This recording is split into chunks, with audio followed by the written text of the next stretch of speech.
안녕하십니까, 닥터 유태우입니다. 오늘은 내 몸 알기 시리즈 네 번째입니다. 네, 오늘의 주제는 지방세포수 줄인다고 감량되지 않는다입니다.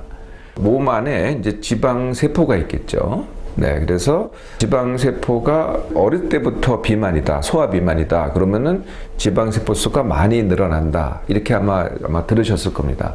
뭐 그거는 맞기는 합니다.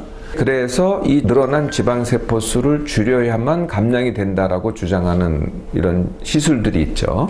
그 대표적인 게 지방흡입입니다. 지방흡입. 지방흡입은 이만한 관을 갖다가 여기다 마취를 한 다음에 이 피부 밑에다 넣어가지고 다 빨아내는 거죠. 네, 이게 지방흡입입니다. 이렇게 지방흡입 말고 지방도 용해라는 게 있어요. 이건 빨아내지는 않습니다. 물리적으로 빨아내지는 않는데 그 안에서 녹게 한다는 주장이죠. 그래서 주사를 놓습니다. 아마 들어보셨을 것 같아요. 주사를 놔가지고 뭔가 용액을 넣습니다. 용액이나 기체를 넣어요. 그러면 이제 지방이 용해된다. 또는 이런 방법도 있어요. 바깥에다가 이렇게 이 피부에다가 저온을 갖다가 이렇게 부착을 합니다. 저온을 통해서 낮은 온도를 통해서 지방을 녹인다. 또는 마사지를 통해서 지방 녹인다. 이런 것도 있어요. 이렇게 해서 지방을 녹이니까 지방세포 수가 줄어드니까 감량이 된다. 이런 주장이죠. 우리 이제 몸에 이제 그 세포가 있고 그 세포의 수는 거의 한 1경계 정도 됩니다. 그러니까 천조, 그러니까 조의 만 배가 1경계겠죠. 우리 몸의 전체 세포 수는 1경계 정도 됩니다. 그 1경계 중에서 그게 이제 피부 조직을 이루고 뭐 간 조직을 이루고 이렇게 되죠. 또는 지방 조직을 이루고. 그런데 이렇게 생성된 조직 중에서 새로 생성되지 않는 조직은 딱 하나밖에 없어요. 그게 뇌세포입니다. 뇌세포는 한번 생성되고 나서는 새로 생성되는 게 없습니다. 그래서 뇌세포는 이제 한 860억 개 정도를 갖고 우리가 태어나는데 매일 한 100만 개 정도가 죽습니다. 네, 그래서 뇌세포는 죽기만 해서 죽을 때까지 보통 한 80%가 남게 되죠. 반면에 이 뇌세포를 제외한 모든 세포는 생성이 되고 소멸이 됩니다. 이걸 반복하거든요. 우리가 이제 피부에 왜 때가 있죠, 때가 사실은 피부 세포가 소멸돼서 죽은 겁니다. 네, 먼지도 물론 섞여 있겠지만은 피부 세포가 죽어서 소멸돼서 탈락하는 거거든요. 그래도 계속 새로운 세포로 채워지죠. 상처가 나도 마찬가지죠. 상처가 나는데 아물잖아요. 이게 그 죽은 세포들이 떨어져 나가고 새 세포가 다시 차올라서 이게 아무는 거거든요. 지방세포도 똑같습니다. 네, 지방세포가 그냥 정해져 있는 게 아니고요. 소멸됐다가 생성됐다가 하죠. 그래서 내가 과식을 해서 몸에 이제 지방을 쌓아놔야 되잖아요. 그럼 두 가지 방법으로 쌓아놓습니다. 하나는 새로운 지방세포를 생성을 해서 거기다가 지방을 축적하든지 아니면은 이미 있는 지방세포에다가 지방을 더 넣습니다. 그러니까 지방세포의 크기가 요만했다가 지방이 더 많이 축적이 되면은 크기가 이만해지죠. 네, 이 두 가지 방법으로 세포가 늘어나거나 생성이 되거나 아니면 세포의 크기가 커지거나. 반면에 감량이 될 때는 어떻게 되겠어요? 그 반대가 되죠. 지방세포의 크기가 작아지거나 아니면은 세포가 줄어들어서 쪼그라들어서 소멸이 됩니다. 네, 이 원리죠. 네, 그래서 아까 지방흡입이든지 지방용이든지 그 시술의 대상은요, 피부 밑에 있는 피하지방입니다. 그런데 우리 몸에 지방이 피하, 그러니까 피부 밑에만 있느냐? 그렇지 않습니다.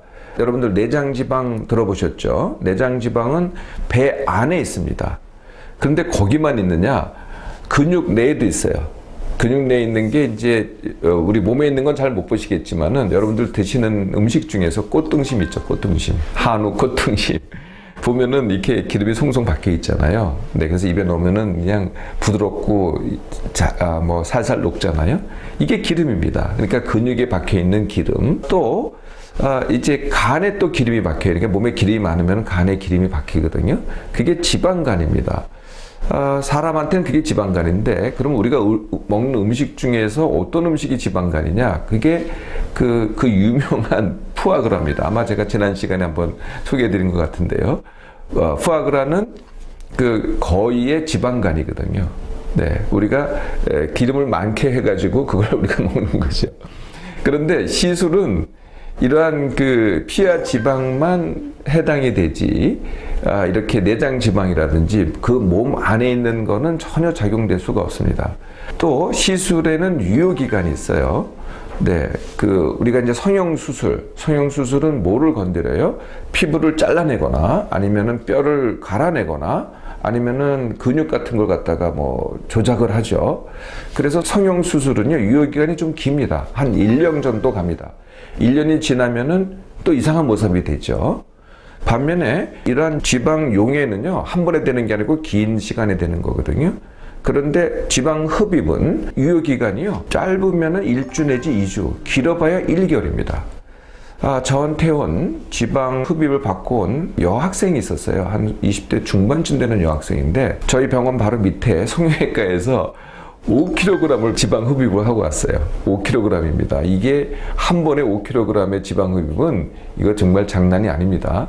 그래서 지방 흡입이라는 시술을 받기 전과 그 바로 직후에는 틀림없이 5kg 차이가 납니다. 왜냐하면 5kg 뺐으니까. 그런데 이제 저한테 온 것은 시술 후 3일 후에 왔거든요. 그런데 체중을 재보니까 이미 2kg가 이미 쪘더라고요. 그리고 다시 한 일주일 후에 봤더니 다시 원체중으로 돌아갔습니다. 다시 3kg를 쪄가지고. 그러니까 열흘도 안 걸렸죠. 원체중으로 돌아가는데. 그래서 지방 흡입 또는 이런 시술 자체의 유효기간은 2주 또는 한 달도 안 된다는 거죠. 그렇다고 하더라도 지방 흡입 또는 지방 용해 시술을 받고 살을 뺐다, 이런 사례가 있다는 얘기를 여러분 들으셨죠? 이거는 어떤 일일까요?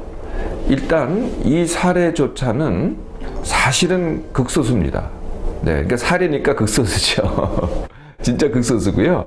이 지방 흡입을 받은 분들의 이 체중 자체는요, 대부분 다 제자리입니다.